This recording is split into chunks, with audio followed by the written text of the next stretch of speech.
కృపగల దేవ, దయగల తండ్రి, నీ ఘనమైన పాదాలకు స్తుతులు స్తోత్రాలు.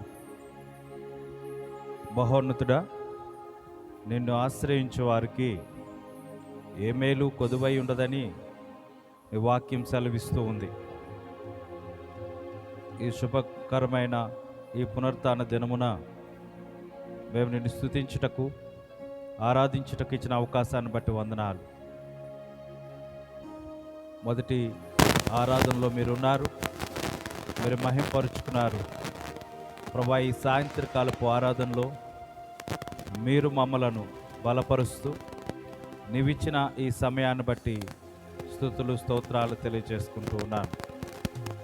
వాక్యమై ఉన్న దేవా, మా హృదయములను, మా పరిస్థితులను, మా బ్రతుకులను నీవు ఎరిగి ఉన్న దేవుడు కాబట్టి నాతో, మాతో, యూట్యూబ్ ఛానల్ ద్వారా వీక్షిస్తున్న నీ ప్రజలతో మీరే మాట్లాడమని అడుగుచూ ఉన్నాను.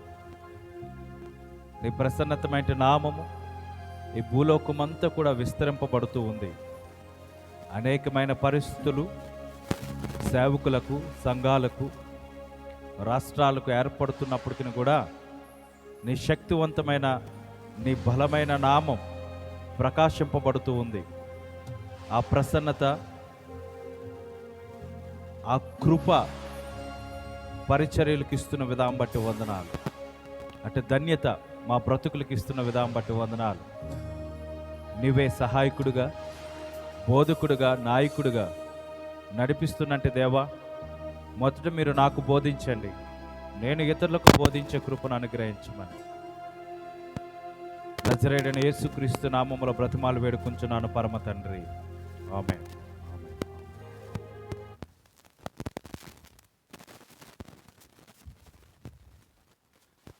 దేవాతి దేవుడు, నిజరక్షకుడు నజరేయుడైన యేసుక్రీస్తు వారి నామములో మరొకసారి లవ్ అండ్ లైఫ్ మినిస్ట్రీస్ తరపున ప్రత్యేకమైన వందనాలు తెలియజేసుకుంటూ ఉన్నాను.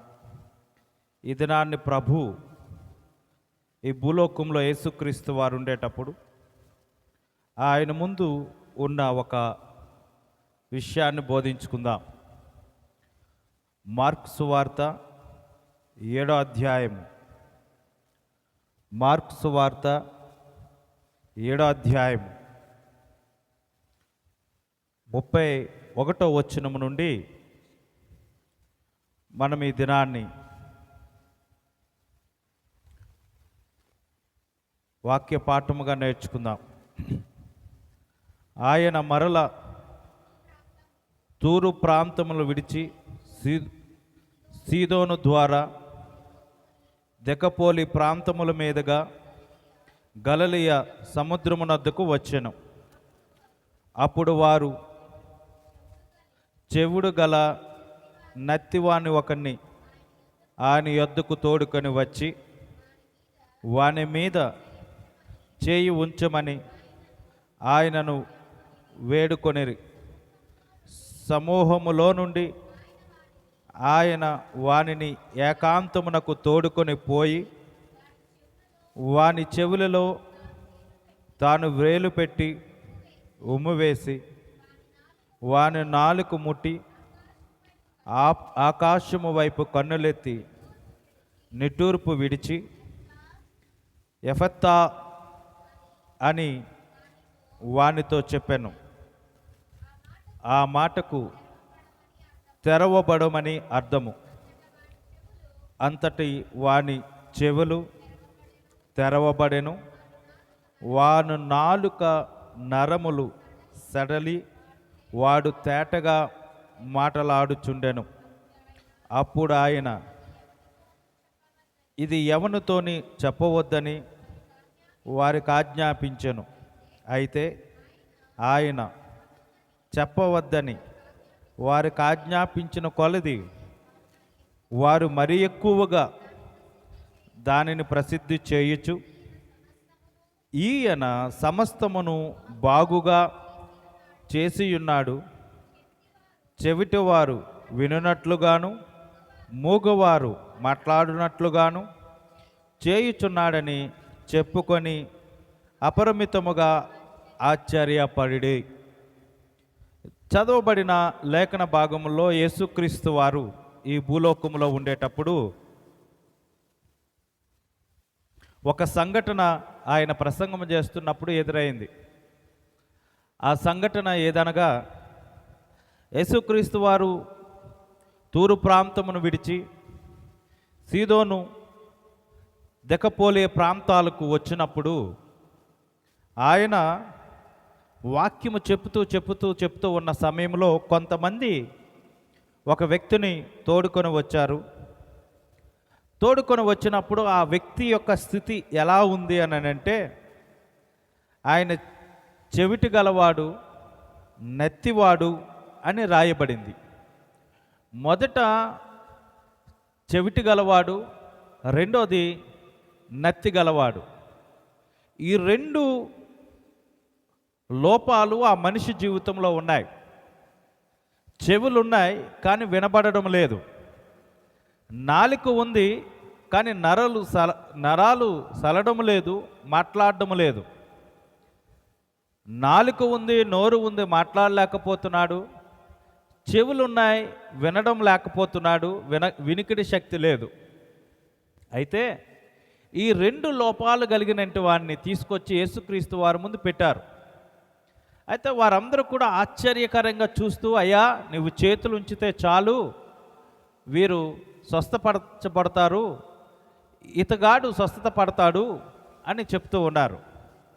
అయితే దేవుని బిడ్డలారా, దేవునికి అసాధ్యమైనది ఈ భూలోకంలో ఏది కూడా లేదు.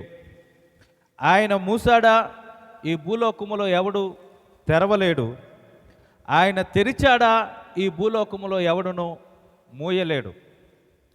బైబిల్ గ్రంథంలో శారా, రిబ్కా, హన్నా అనే స్త్రీలు వారి గర్భములు మూయబడ్డాయి.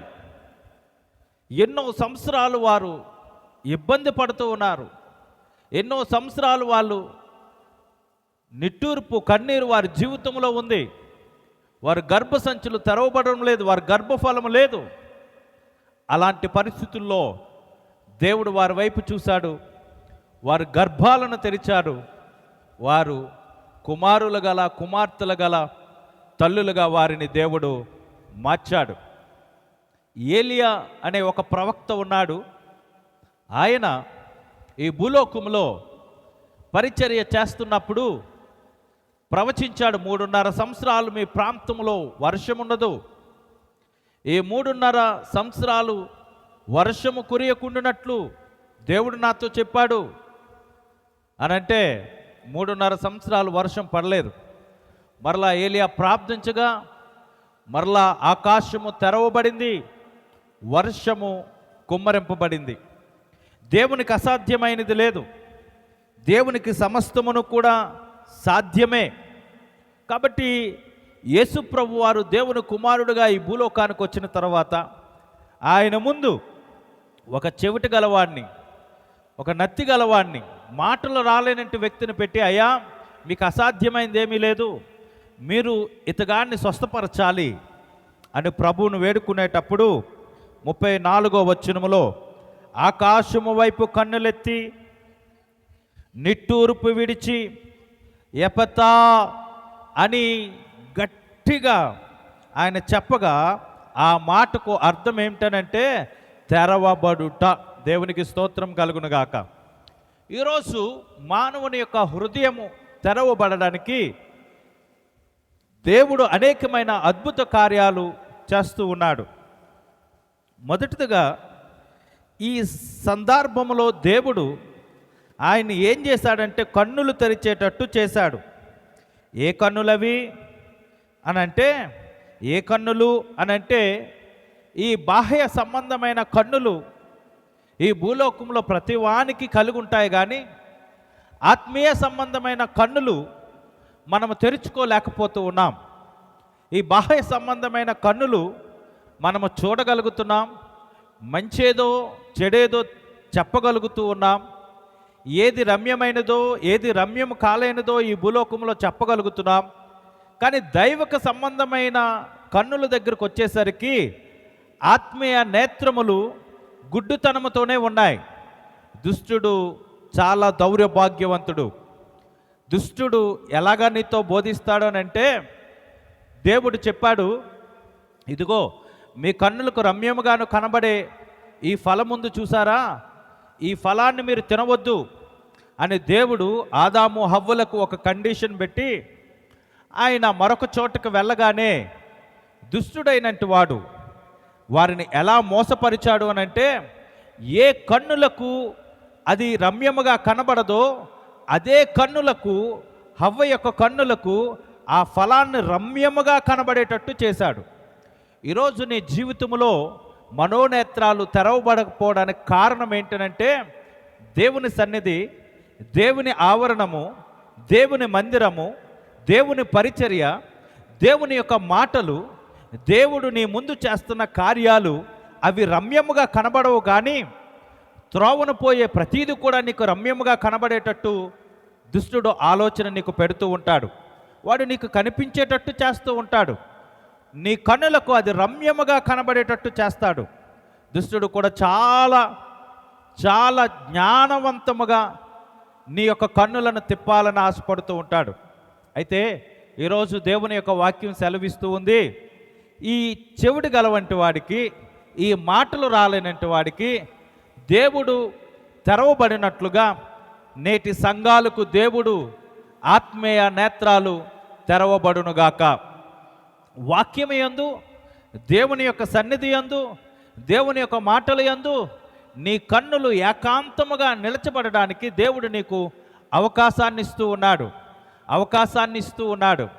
చాలా సందర్భాల్లో బైబిల్ గ్రంథములో ఉన్న దేవుని భక్తులు వారి కన్నులు బయటి వైపు పోతున్నప్పుడు దేవుడు వారిని సరిచేసి స్థిరమైన వాటి మీద వారి నేత్రములు ఉంచేటట్టు చేశాడు. బహుశా లోతు యొక్క కుటుంబం, ఇదిగో ఈ రాత్రి మీరు ఈ ప్రాంతాన్ని విడిచిపెట్టి వెళ్ళిపోండి, ఈ స్థలాన్ని మీరు విడిచిపెట్టి వెళ్ళిపోండి. ఈ స్థలాన్ని విడిచిపెట్టి వెళ్ళకపోతే అగ్నిగుండంతో, అగ్ని గంధకాలతో కాల్చాలనుకుంటున్నాడు దేవుడు. కాబట్టి బహుభయంకరమైన నేత్రాశతో బ్రతుకుతున్నారు. వారి కంటికి అందముగా కనబడితే వారితో శయనించాలనుకుంటున్నారు. కాబట్టి ఇది భయంకరమైనది. వారి నేత్రాలన్నీ చెడిపోయాయి. కాబట్టి ఈ చెడిపోయిన సమాజం ముందు, ఈ చెడిపోయిన ప్రజల ముందు మీరు ఉండడానికి వీల్లేదు అని అంటే, లోతు కుటుంబం అంతా కూడా బయలుదేరిపోయింది. అయితే దేవుని బిడ్డలారా, ఆ రాత్రైనందుకు కూడా ఆ ప్రజలు వారి కన్నులు మాయాలోకములో పడినట్లుగా, వారి కన్నులు కనబడకుండా చీకట కమ్మి గోడలు తడుముకుంటూ ఉన్నారు. కంటి పిన్నలు మొదలుకొని, చిన్నలు మొదలుకొని పెద్దవారి వరకు కూడా ఆ ప్రాంతం అంతా కూడా, ఆ లోతు ఇల్లంతా కూడా తడుముతూ ఉన్నారు. అలాంటి సందర్భాల్లో వీరు మాత్రమే నేత్రాలు కనబడ్డాయి. దేవుని యందు విశ్వాసం ఉంచారు, దేవునిలో భయభక్తి కలిగినట్టు వారుగా ఉన్నారు. లోతు యొక్క భార్య, వారి ఇద్దరు బిడ్డలు కూడా ఆ ప్రాంతం విడిచిపెట్టి వెళ్ళిపోతూ ఉన్నారు. అయితే ఈ సందర్భంలో లోతు యొక్క భార్యకు ఏమనిపించిందంటే, నేత్రాస కలిగింది. ఇన్ని సంవత్సరాలు మనం సంపాదించుకున్న సంపాదన, ఇన్ని సంవత్సరాలు మనం కలిగి ఉన్న ఈ డబ్బు, ఇన్ని సంవత్సరాలు మనం కలిగి ఉన్న ఈ పశు సంపద, ఇన్ని సంవత్సరాలు కలిగి ఉన్న ఈ జీవితం, నిజంగా దేవుడు అగ్ని గంధకాలతో ఒకవేళ ఇటు రీతిగా చేస్తూ ఉన్నాడా? నిజమేనా? ఇది వాస్తవమేనా అనే నేత్రాశ కలిగింది. దేవునిలో ఉంది, దేవుడు దీవించిన ఆశీర్వాదాలన్నీ పొందుకుంది, దేవుని మాటలన్నీ విన్నది. ఆ కుటుంబం చక్కగా ఆదిత్యాన్ని ఇస్తుంది దేవుని సేవకులకు. కానీ ఆమె నేత్రము తెరవబడలేదు.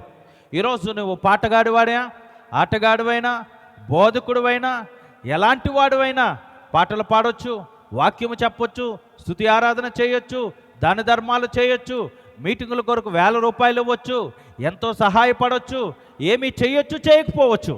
కానీ ఆత్మీయ జీవితంలో నీ నేత్రాలు మూసుకున్న వాడివైతే, నీ నేత్రాలు మనోనేత్రములు తెరవబడలేనట్టు వాడివైతే, లోతు భార్యలాగా నీవు కూడా వెనక్కు చూసేవాడివే అవుతావు. నీ కన్ను తెరవబడలేదు. ఎఫతా అనే మాట నీ జీవితంలో నెరవేర్చబడలేదు.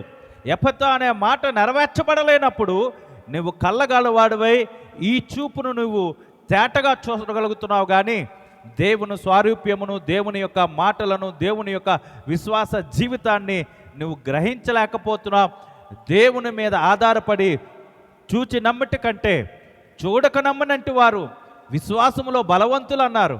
దేవుణ్ణి చూస్తారన్నారు. కాబట్టి నువ్వు చూసేదాన్ని నువ్వు నమ్ముతున్నావేమో, విశ్వాస సహితమైన చూడకుండగా నువ్వు నమ్మగలిగినంటే చరిత్ర ఎపత్త అనే మాట నీ బ్రతుకులో లేదేమో. దేవుని బిడ్డలారా, ఈరోజు నేను చెప్పగలిగిన ఒక గొప్ప మాట ఏంటి అని అంటే, 2 బిడ్డలను ఒక సేవకుడు పోగొట్టుకున్నాడు.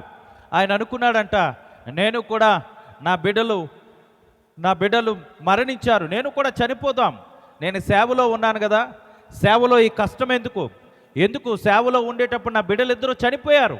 ఈ దినాల్లో సేవకుల కుటుంబానికి ఏదైనా నష్టం కలిగితే, సేవకుల కుటుంబాల్లో ఏదైనా బాగోకపోతే, సేవకుల కుటుంబాలు ఒకవేళ మంచిగా బిల్డింగులు కట్టుకొని, కార్లు కొనుక్కొని, బంగారం కొనుక్కొని, సేవకులు అంతకంతకి అభివృద్ధి పడిపోతే, అమ్మో ఈయన దేవుని స్వారూప్యం అండి అని అంటారు. కానీ సేవకుని కుటుంబంలో ఒకవేళ కష్టం వచ్చో, నష్టం వచ్చో, బాధ వచ్చో, అవమానం కలిగితే ఏముందలండి అని చాలా ఈజీగా తీసేస్తారు.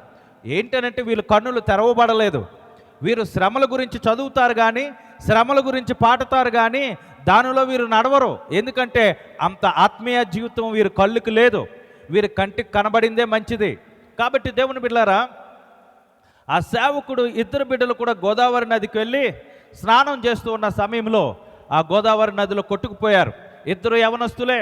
ఆ సమయంలో అనుకున్నాడంట, ఏమన్నాడంటే, ఎందుకు నా బిడ్డలే చనిపోయారు, నేను సేవకునై ఉన్నాను, నేను దేవుని సేవ చేయగలుగుతున్నప్పటికీ కూడా నా బిడ్డలను నేను రక్షించుకోలేకపోయాను, నేను కూడా మరణం పొందుతాను, నేను కూడా నా బిడ్డలు వెళ్ళే స్థలంలోనే నేను పోయి మునిగిపోతాను అంటే ప్రభు మాట్లాడుతున్నాడంట, నా సేవకుడా నీ బిడ్డలు నేనే తీసుకున్నా, కాబట్టి నువ్వు భయపడకుండగా, నీవు నేత్రాస కలగకుండగా నీవు నా వైపు చూడు, నా పని చేయి అనేటప్పుడు ఆయన ఎంతో ధైర్యవంతుడుగా, అక్కడికి వెళ్ళిన సేవకులందరూ ఏడుస్తున్నారు, విశ్వాసులందరూ ఏడుస్తున్నారు, అందరూ బాధపడుతున్నారు, రోదన పడుతున్నారు. కానీ ఈ సేవకుడు మాత్రం మైకు పట్టుకొని ఏం చెప్తున్నాడో తెలుసా, నా బిడ్డలిద్దరిని కూడా దేవుడు తీసుకున్నాడు. ఎందుకో తెలుసా, ఆయన ముందు ఎవరో 2 దేవదూతలు సరిపోలేదేమో, ఆ దేవదూతలకు బదులుగా నా పిల్లలిద్దరిని తీసుకొని దేవుడు వారి ముందు ఒక సాధనములుగా వాడుకుంటున్నాడు నా పిల్లలిద్దరిని కూడా అని ఆ సేవకుడు చెప్పినప్పుడు ఎంతో సంతోషం. నిజమే కదా, ఆయన కన్నులు హానోకి భూలోకంలో దేవుని చూస్తూ ఎలాగైతే నడిచాడో, ఈ దినాల్లో నేటి క్రైస్తవులు ఎపత అనే మాటకు అర్థం ఏంటంటే, తెరవబడిన కన్నులతో మన కళ్ళ ముందు ఉన్నవి కాకుండా విశ్వాస సహితమైనంటే ఆ మాటలను పట్టుకొని దేవుని ప్రపంచాన్ని చూడగలిగినట్టుదే క్రైస్తవుని యొక్క లక్షణం, విశ్వాస జీవితం. కాబట్టి అటువంటి జీవితం కలిగిన సేవకులు ఎంతోమంది ఉన్నారు. ఈ మధ్యకాల సమయంలో ఒక నెల రోజుల క్రితం మంగళగిరి ప్రాంతంలో ఒక సేవకుడు 4 కోట్ల రూపాయల మందిరాన్ని కట్టాడు. అది ఏమైందో తెలియదు. సంవత్సరం అయిన తర్వాత ఆ యొక్క మందిరం కాలిపోయింది. కాలిపోయినప్పుడు ప్రజలందరూ అంగలార్పు, విశ్వాసులందరూ కూడా అంగలార్పు, అయ్యో ఏంటిలా కాలిపోయింది, ఏంటిలా జరుగుతుంది అనేటప్పుడు ఆ సేవకుడు ఆ చర్చి బయట అలా నిలబడి ఆ సేవకుడు మైక్ పట్టుకొని అంటున్నాడు, ఏమనంటే, కాలిపోయింది నా చర్చే కానీ, కాలిపోయింది చర్చే కానీ నా పిలుపు కాదు, కాలిపోయింది మందిరమే కానీ నా పిలుపు కాదు, కాలిపోయింది నా విశ్వాసము కాదు, కాలిపోయింది నా భక్తి కాదు. ఈ గోడలు కాలిపోయాయి కానీ నా భక్తి కాలిపోలేదు, నా విశ్వాసం కాలిపోలేదు, నా పిలుపు కాలిపోలేదు. నిజమే, క్రైస్తవ ఆత్మీయ జీవితంలో ఈ భూలోకములు ఏది ఉన్నా, మన దగ్గర ఏది లేకపోయినా దేవుని పిలుపు కాలిపోదు, దేవుని దర్శనం కాలిపోదు, దేవుడు పిలుచుకున్న మాటలు కాలిపోవు. ఆయన కన్నులారా దేవుని యొక్క స్వారూప్యమును పొందుకొని ఆయన చేయబోయే కార్యములు ఆ దైవ సేవకుడు చూస్తున్నాడు. ఈరోజు వాక్యం వింటున్న నీవు నేను కూడా ఈ రాత్రికాల సమయంలో, ఈ ఆరాధన కాల సమయంలో ఎపత అనే మాటకు అర్థం ఏంటంటే తెరవబడుట. ఈరోజు మన జీవితంలో మన నేత్రాలు తెరవబడినట్టు వారుగా ఉండాలి. ఒకవేళ ఆ నేత్రాలు తెరవబడినట్టు వారుగా, అయ్యా మా కళ్ళు బాగానే కనబడుతున్నాయి, రాత్రిపూట ఉదయం పూట ఎలాంటి సమయంలో అయినా మేము డ్రైవ్ చేయగలుగుతున్నామంటే, నేను చెప్పగలిగింది ఈ నేత్రాలతో కూడినట్టు ఈ నేత్రాల గురించి చెప్పడం లేదు. దైవ శక్తిని, ఆత్మీయ జీవితాన్ని స్టెఫన్ మీద రాళ్ళు పడుతూ ఉంటే రాళ్ళ సమూహము, రాళ్ళ వర్షం స్టెఫన్ మీద పడుతూ ఉంటే ఆయన కన్నులు తెరవబడ్డాయి. దేవునికి స్తోత్రం కలుగును గాక. కన్నుల మీద కొడుతూ ఉంటే, తల మీద కొడుతూ ఉంటే ఆ రాళ్ళ దెబ్బలకి ఆయన కళ్ళు మూసుకుపోయాయి. ఇది నిజమే. కానీ నేను చెప్పగలిగినది ఏంటంటే, ఈ బాహ్య సంబంధమైన కళ్ళు మూసుకుపోయాయి, కానీ ఆత్మీయ సంబంధమైన నేత్రములు స్టెఫెనుకు తెరవబడి, ఇదిగో ఆకాశము తెరవబడుతున్నది, సింహాసనాసీనుడైన ఆ యేసును నేను చూడగలుగుతూ ఉన్నాను, ఆయన యొద్ద ఆ పాదపీఠము దగ్గర నాకు స్థలము దొరుకుతుంది. ఆయన ప్రవచనం ఎత్తగా మరి ఎక్కువ సమస్య ఆయనకు వచ్చింది, మరి ఎక్కువ బాధ ఆయనకు కలిగింది. ఈరోజు మన నేత్రాలు తెరవబడినప్పుడు మన దైవిక జీవితంలో ఎక్కువ సమస్య కలుగుతాం, ఎక్కువ బాధలు వస్తాయి, ఎన్నో ఇబ్బందులు కలుగుతూ ఉంటాయి. అయితే దానిని బట్టి కండ్లు మూసుకొనక ఆత్మీయ నేత్రములు మన జీవితములో తెరవబడాలని నేను కోరుకుంటూ ఉన్నాను. దేవునికి స్తోత్రం కలుగును గాక. కాబట్టి రెండో మాట ఏంటి అనంటే, ఇక్కడ ఎఫతా అనే ఆయనతో చెప్పగా ఆ మాటకు తెరవబడుట అని అర్థం అన్నాడు. అంతటా వాని చెవులు తెరవబడెను. దేవునికి స్తోత్రం కలుగును గాక. మొదటగా క్రైస్తవ జీవితంలో కన్నులు తెరవబడాలి. చూచి నమ్మిట కంటే చూడక నమ్మునవాడు ధన్యుడు. ఇది విశ్వాస సహితమైన ఒక ఒక ఒక మెట్టుగా ఉంది. రెండోది ఏంటంటే, వినుట వలన విశ్వాసము కలుగుతుంది అన్నాడు. ఇది రెండో మెట్టు. మొదటిది చూడకుండగా నమ్మిన వాడు ధన్యుడు. రెండోది చెవులు కలిగినట్టు వాడు వినగలవాడు ధన్యుడు. ఎందుకయ్యా అని అంటే, ఈ దినాల్లో చాలామంది చెవులు గలవారుగా ఉంటారు. అమ్మ చెప్పిన మాటో, నాన్న చెప్పిన మాటో, మాలాంటి సేవకులు చెప్పిన మాట వినేవారుగా ఉంటారు, కానీ వారు వినేవారు కాదు. వారి చెవులు మందగించబడతాయి, వారి చెవులు మందగించబడతాయి. వారు చెప్పేదేంటి, మనం వినేదేంటి? చాలా సందర్భాల్లో ఈ కొన్ని ప్రాంతాలకు వెళుతున్నప్పుడు వారు ఏం చేస్తూ ఉంటారంటే, కారు హార్న్ కొడుతున్నా సరే వారు వినబడలేనట్టు వారుగా ఉంటారు. ఏమనంటే, మేము లోకలోలం అంటారు. మేము లోకలోలం కదా, ఏంటి పెద్ద, కారు వస్తే లేచిపోవాలా అంటుంటారు. అయితే దేవుని బిడ్డలారా, వారికి చెవులు ఉన్నాయి కానీ చెవుడు గలవారు అని అర్థం. దానికి ఏంటని అర్థం అంటే, దేవుడు చెవులు ఇచ్చాడు కానీ సరిగా వినియోగించుకోలేదు వాడు. బైబిల్ గ్రంథంలో కూడా చాలామందికి రాజులకు రాజకత్వానికి నాయకత్వానికి ఇచ్చినప్పుడు వాళ్ళు సరిగా వినియోగించుకోలేకపోయారు.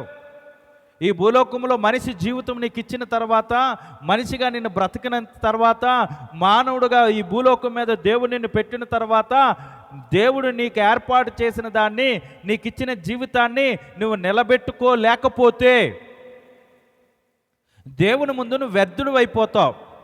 చూడండి, ఒక వ్యక్తికి ఒక ఫోన్ కావాలి అని మన ఇంటిలో పిల్లవాడు అడిగాడు అనుకోండి, వాడికి చక్కగా ఫోన్ కొనేసి ఇచ్చామనుకోండి, ఆ ఫోన్ని తీసుకెళ్ళి నీటిలో ముంచుతూ బయటకు తీస్తూ, నీటిలో ముంచుతూ బయటకు తీస్తూ, స్టవ్ వెలిగిస్తూ, స్టవ్ మీద పెడుతూ, కూరలో కలుపుతూ, ఫోన్ని నీటిలో పెట్టడానికో, కూరలో కలపడానికో, స్టవ్ మీద పెట్టడానికో కాదు. ఆ వాడుకునే విధానం వాడికి రాకపోతే ఆ తల్లిదండ్రులు ఏమన్నా, అనవసరంగా వీడికి ఈ ఫోన్ కొనిచ్చాం, ఈ ఫోన్ ఎలా వాడాలో కూడా వీడికి తెలియదు.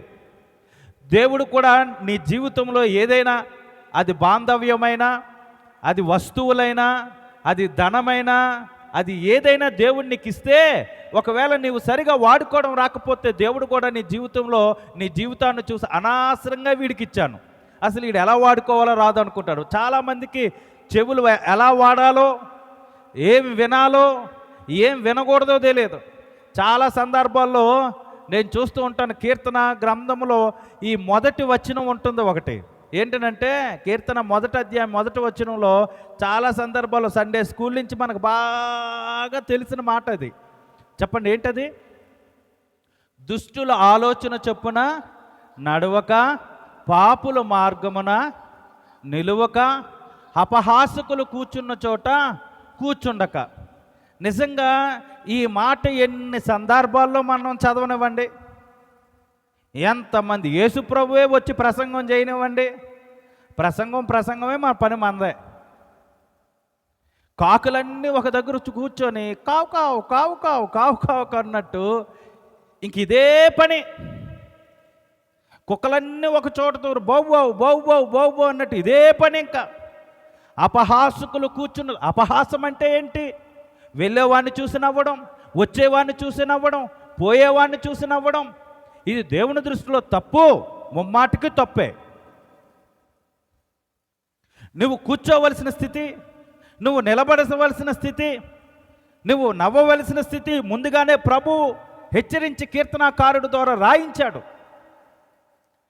ఈ మాటలు విని కూడా నువ్వు చెవిని పెట్టుకోలేదంటే నువ్వు ఎలాంటి వాడవంటే మంద దృష్టి గలవంటి వాడు, చెవిటి గలవాడివి. అందుకే కదా ప్రకటన గ్రంథంలో 7 సంఘాలకు 7 సందర్భాల్లో అన్నాడు, చెవి కలిగిన వాడు వినుగాక, చెవులున్నట్టు వాడు వినుగాక. ఇదిగో ఆత్మ దేవుడు చెప్తూ ఉన్నాడు, చెవి కలిగినట్టు వాడు వినుగాక, చెవి కలిగినట్టు వాడు వినుగాక. ఏంటి దేవుడు నీతో మాట్లాడుతున్నాడు అనంటే, యెరూషలేమా యెరూషలేమా, గ్రద్ద వచ్చినప్పుడు కోడి తన పిల్లలను ఏ విధంగా అయితే కాపాడుతుందో నేను ప్రతి క్షణము నిన్ను కాపాడుతూ ఉన్నాను, నా మాట విను అంటే వీళ్ళు ఏం చేస్తారో తెలుసా? ఎందుకు కాపాడండి, మన భక్తి ఎంత, మనం ఎంత ప్రార్థన చేస్తాం, ఈ చరిత్రలన్నీ చెప్పుకొస్తుంటారు వీళ్ళు. ఆ కుక్కకు ప్రార్థన చేస్తే కుక్క బతికితే ప్రార్థన చేసినోడు గొప్పవాడు కాదు, ప్రార్థన ఆలకించినట్టు వాడు గొప్పవాడు. దేవునికి స్తోత్రం కలుగును గాక. ఈ మధ్యకాలంలో 3 దినాలు ప్రార్థనలు పెట్టాం. ప్రభా ఏనాయనా ఉదయం అంతా వర్షం నాయన, సాయంత్రానికైనా ఏర్పాటు ఎరజలుగునైనా కొద్దిగా వర్షం పడకుండా చూడు ప్రభు అంటే, మనం ఏలియా పేరెట్టుకున్నాం కదా, ఏలియాలు అనుకోకూడదు. దేవుని మహిమార్థమై వర్షము పడకుండగా పొడి నేలనిచ్చి ప్రభు తన కార్యాలు జరిగించుకున్నాడు. దాన్ని బట్టి దేవునికి మహిమ కలుగును గాక. అంతేగాని నేను ప్రార్థించానండి, కుక్క అంతవరకు బహుబహుమని అనేదండి, మనం ప్రార్థన చేయగానే ఇప్పుడు హల్లు అంటుందంటే సరిపోదు. వీళ్ళు చరిత్రలన్నీ ఎత్తుకొస్తుంటారు మరలా. దేవుడు ఈ రాత్రి చెవి గలవాడితో వినమని చెప్తూ ఉన్నాడు. ఎన్నాళ్ళు నీవు నీ జీవితాన్ని చెవిటి గలవాడుగా, మత్తుడుగా, అంధుడుగా, మందగాడిగా ఉంటావు. వాక్యం సెలవిస్తూ ఉంది ప్రకటన గ్రంథంలో ఏమనంటే, చెవి గలవాడు వినుగాక. దేవునికి స్తోత్రం కలుగునుగాక. ఎపత అనే మాటకు క్రైస్తవ జీవితంలో క్రైస్తవ ఆత్మీయ జీవితంలో మొదట కన్నులు తెరవబడాలి. రెండోది చెప్పండి, ఏం తెరవబడాలి చెప్పండి? చెవులు తెరవబడాలి. మొదట కన్నులు తెరవబడాలి, రెండోది చెవులు తెరవబడాలి, మూడోదిగా ఏమి తెరవబడాలి అని అంటే, దేవుని బిడ్డలారా చూడండి, దేవుని యొక్క వాక్యం సెలవిస్తూ ఉంది, తేటగా మాటలాడుచుండెను వాడు నాలుక, వాని యొక్క నోరు బాగుగా తెరవబడింది. ఇర్మియాతో అంటున్నాడు, నువ్వు బాగుగా నీ నోరు తెరిచిన ఎడల నేను నీతో మాట్లాడేదను. ఈరోజు క్రైస్తవ జీవితంలో దేవుని మాటలకు దయ్యపు మాటలకు తేడా లేని జీవితాలు బ్రతుకుతూ ఉన్నారు చాలామంది. దేవుని మాటలకు దయ్యపు మాటలకు మాట ద్వారా మనుషుల్ని హింసిస్తూ ఉన్నారు ఈ దినాల్లో చాలామంది. ఏంటి అనంటే, ఇంకా నీ నాలుక ఈ భూలోక సంబంధమైన విధముగా తెరవబడింది, కానీ ఆత్మీయ సంబంధమైన తెరవబడుట నీ జీవితంలోకి రాలేదు. నా నోటి నిండా స్తుతి పాటలే ఉన్నాయి, నా బ్రతుకు నిండా స్తుతి పాటలే ఉన్నాయి, నా జీవితం అంతా కూడా నిన్నే స్తుతిస్తాను అని అబద్ధపు పాటలు పాడుతున్నావేమో, కానీ నీ బ్రతుకులో, నీ హృదయములో, నీ చూపులో, నీ చెవులలో ఆ తెరవబడుట అనేది ఇంకా కనబడలేదు. ఈ రాత్రి ప్రభు మరొకసారి అవకాశం ఇస్తూ ఉన్నాడు. నీవు కన్నులు తెరవబడాలి, నీ చెవులు తెరవబడాలి, నీ నాలుక తెరవబడాలి. అపోస్తుల కార్యం 2వ అధ్యాయంలో వారు మేడగదిలో కూర్చున్నప్పుడు వారందరూ ఏకాత్మ ఏక మనసు గలవారునైనప్పుడు అగ్ని జ్వాలల వంటి నాలుకలు వారిని కమ్మినప్పుడు వారు నోళ్ళు తెరిచి ఇలాగు చెప్పసాగిరి. దేవునికి స్తోత్రం కలుగును గాక. ఏది నీ యొక్క ఆత్మీయ జీవితం? ఏది నీ యొక్క ఆత్మీయ నడవడిక? ఏది నీ ఆత్మీయ సహవాసం? నీ ఆత్మీయ సహవాసంలో దేవుడు నీకు పూర్తిగా శక్తినిచ్చి నీ నాలుకను తెరిచాడా? నువ్వు తెరవబడిన జీవితం నీ బ్రతుకులో ఉన్నదా? ఓ సంగమా, ఈరోజు మనం ప్రశ్నించుకోవాలి. నీ చెవులు తెరవబడ్డాయా? నీ చెవులు తెరవబడే విధముగా నీ జీవితం మార్చుకున్నావా? ఓ సంగమా, ఈరోజు నువ్వు ప్రశ్నించుకోవాలి. ఓ సంగమా, నీ కళ్ళు తెరవబడ్డాయా? నీ కన్నులు తెరవబడలేదు, నీ చెవులు తెరవబడలేదు, నీ నాలుక తెరవబడలేదు. ఉత్తుత్త మాటలుగా ఏదో లబలబలబలబలగా మాట్లాడినట్లుగా నువ్వు పాటలు, నీ భక్తి, నీ జీవితము, నీ విశ్వాసము కొనసాగిపోతూ ఉంది.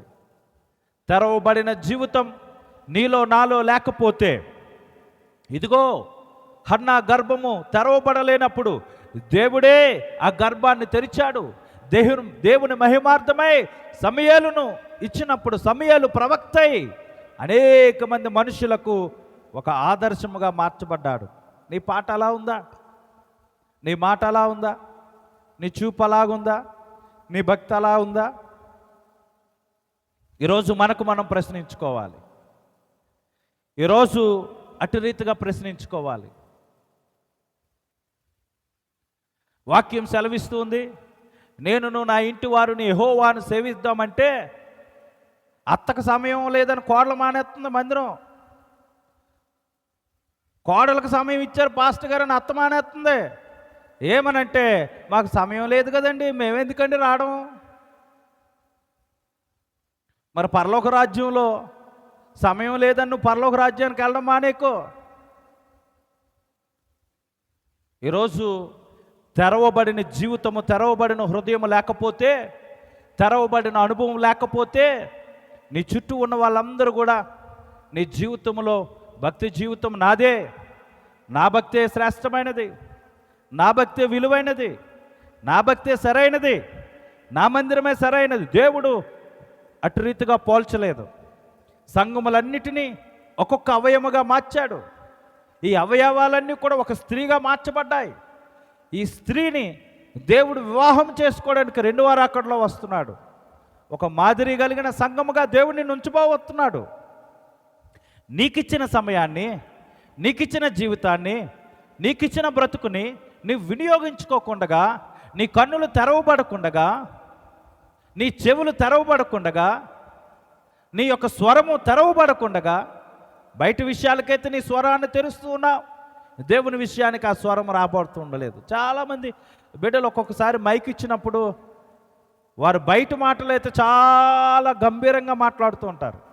ఈ మైక్ ఇచ్చి మాట్లాడుతూ ప్రార్థన చేయమంటే ఎంత మైక్ సౌండ్ పెట్టినా సరే అంటూనే ఉంటారు. ఇంకా ఈ మోగ భాషే, స్వరమెత్తి ప్రార్థన చేయరు. స్వరమెత్తి వాళ్ళ సొంత సువార్త చేసుకుంటారు, కానీ స్వరమెత్తి అయితే ప్రార్థన చేయరు వీళ్ళు. జాగ్రత్త. దేవుడు తప్పనిసరిగా ఒక భక్తుడు రాసినట్లుగా ఆయన త్రాసులో తూగిపోతూ ఉన్నాడు. ఆ త్రాసులో చూసినప్పుడు నీ జీవితం ఏంటో, నా జీవితం ఏంటో ఆ త్రాసులో తేలిపోబోతుంది. ఇప్పుడున్న సమూహం అందరి ముందు కూడా కాదు, పరలోక సమూహములో నీతి న్యాయములను పరిశీలించగలిగినట్టు దేవుడు నిన్ను నన్ను త్రోస్తాడు. మనకంటే గొప్పవారు, మనకంటే జ్ఞానవంతులు, ఇదిగో మన ముందు నిలబడిన సేవకులు ఎంతోమంది. యోబు జీవితాన్ని మనం చదివాం. యోబు లాంటి సేవకుడు ఆ ప్రాంతంలో తన 2 బిడ్డలు చనిపోయినప్పుడు దేవుడే ఇచ్చాడు, దేవుడే తీసుకున్నాడు అనే ధైర్యంతో చెప్పాడు. ఎంత గొప్ప ధన్యత! యోబును చూడలేదు, కానీ యోబు లాంటి సేవకును చూపించాడు. మరొక సేవకుడు, కట్టబడిన మందిరం కాలిపోయింది, నా భక్తి కాలిపోలేదే. కట్టబడిన మందిరం కాలిపోయింది, నా విశ్వాసం కాలిపోలేదు. కట్టబడిన మందిరం కాలిపోయింది, నా దర్శనం, నా పిలుపు కాలిపోలేదు. అది కమ్మల కిందైనా, సూర్యుని కిందైనా, వర్షంలో అయినా, గొడె కిందైనా నా కన్నులు తెరవబడ్డాయి, నా నోరు తెరవబడింది, నా చెవులు తెరవబడింది. ఆయన స్వరాన్ని వింటాను, ఆయన దర్శనాన్ని చూస్తాను, ఆయన నామములో నేను నడుస్తాను అని విశ్వాసం కలిగి ఎపతా అనే మాటకు నిదర్శనం చూపు. నేటి క్రైస్తవుగా, నేటి సంఘముగా ఉన్న మనమందరమును కూడా ఈ రాత్రి ప్రభు నిన్ను నన్ను అడిగితే, ఇదిగో నేను ఉండేటప్పుడు ఈ వ్యక్తికి తన నోరును తెరిచాను, తన కన్నులను తెరిచాను, తన చెవులను తెరిచాను. మరి అనేకమైన సందర్భాల్లో అనేకమైన సేవకుల ద్వారా నీ ముందు నీకున్న స్థితిగతులను తెరవబడడానికి నేను ఎన్నో సందర్భాల్లో నేను నీతో మాట్లాడాను. మరి నీ కన్నులు తెరవబడ్డాయా? నీ చెవులు తెరవబడ్డాయా? నీ నోరు తెరవబడిందా అని ప్రభు అడిగితే మరి నీ సమాధానం, నా సమాధానం ఏంటి? ఏ సమాధానం చెప్తావు? నువ్వే సమాధానం చెప్పడానికి సిద్ధంగా ఉన్నావు? ఈ రాత్రి నీతో నాతో ప్రభు మాట్లాడుతున్నాడు. రండి, ఈ రాత్రి దేవుని ముందు మనమందరము ప్రార్థించి, ప్రభువా నీవు నా హృదయాన్ని తెరవండి, నా చెవులను తెరిచినందుకు వందనాలు, నా నేత్రాలను తెరిచినందుకు వందనాలు, నా బ్రతుకును తెరిచినందుకు వందనాలు. నేను నీ స్వరాన్ని వినాలయ్యా, నీ మాటను వినాలయ్యా, నీ విశ్వాస సహితమైన చూపును నేను పొందుకోవాలయ్యా అని వేడుకుందాం. కళ్ళు మూసుకుందాం, ప్రార్థన చేసుకుందాం. మహాపరిశుద్ధులను కృపగలిగిన మా దేవా, ఎపతా అనే మాటకు తెరవబడుట అని అర్థం. ప్రభువా, ఈ సంఘమునకు నీవిచ్చిన ఈ సంవత్సరములో ప్రభువా, మా జీవితంలో, మా బ్రతుకులో, ఈ పునరుత్థాన సమయంలో ఎపతా అనే మాట మా బ్రతుకులో నెరవేర్చబడునుగాక. మా ఆత్మీయ జీవితములో మా కన్నులు తెరవబడునుగాక. మా ఆత్మీయ జీవితములో మా చెవులు నీ స్వరాన్ని వినాలని మేము ఆశపడుతూ ఉన్నాం. ఇదిగో మా ఆత్మీయ జీవితంలో నీ మాట, నీ పలుకు మేము చెప్పాలని ఆశపడుతున్నాం. ఇదిగో ప్రభువా, నా స్వరము నా గొర్రెలు వింటాయి, నా మంద నా స్వరం వింటుంది. ఇదిగో ప్రభువా, మేము ఏ స్వరాన్ని వినేవారుగా ఉన్నాము? అహరోను మనుషుల యొద్ద ఉండి మనుషుల మాటలు విని, ఇదిగో ప్రభువా, ఒక దూడను తయారు చేసి నీకు విరోధముగా పాపం చేసి ఉన్నాడయ్యా. మోషే అయితే నీ స్వరాన్ని విని నీవిచ్చిన ఆజ్ఞలను రాసి నీ ముందు నిర్దోషిగా నిలబడి ఉన్నాడయ్యా. ఏ స్వరం మనలో, ఏ స్వరం మా జీవితంలో, ఏ స్వరము మా యొక్క సంఘములో, మా కుటుంబంలో పనిచేస్తుంది? అది నీ స్వరమా, దుష్టుని స్వరమా? మేము తెలుసుకునే కృపను మాకు దయచేయండి అయ్యా. ఏ స్వరము మా బ్రతుకులో ప్రభువా, ఏ మాటలు మా కంఠము ద్వారా వస్తున్నాయి, మా నాలుక ద్వారా వస్తున్నాయి, అది నీ మాటలా, బయట లోకానికి సంబంధించిన మాటలా అనేది మాకు మేము తెలుసుకున్నటకు నీ కృపను అనుగ్రహించావు. ఇదిగో ప్రభువా, చూచి నమ్మిన వారి కంటే చూడక నమ్మిన వారు ధన్యులన్నావు. ఈ రాత్రి విశ్వాస సహితమైన ఈ భక్తిని మా జీవితంలో అనుగ్రహించిన విధానం బట్టి వందనాలు. లవ్ అండ్ లైఫ్ మినిస్ట్రీస్ను, పరిచర్యలను, సంఘాలను ఇదిగో ప్రభువా, మా ముందున్న పరిచర్య యావత్తును మీరే నడిపించమని అడుగుచున్నాను. ఇంకొను ప్రభువా, నీ కృప, నీ దీవెన ప్రతి కుటుంబాలకు మీరు అనుగ్రహించమని, ఈ చిన్న పరిచర్యకు మీ గొప్ప ఆశీర్వాదాలు కలుగు చేయమని నజరేయుడైన యేసుక్రీస్తు నామములో బ్రతిమాలు వేడుకుంటున్నాను పరమ తండ్రి. ఆమేన్. మన పరమ తండ్రి అనే దేవుని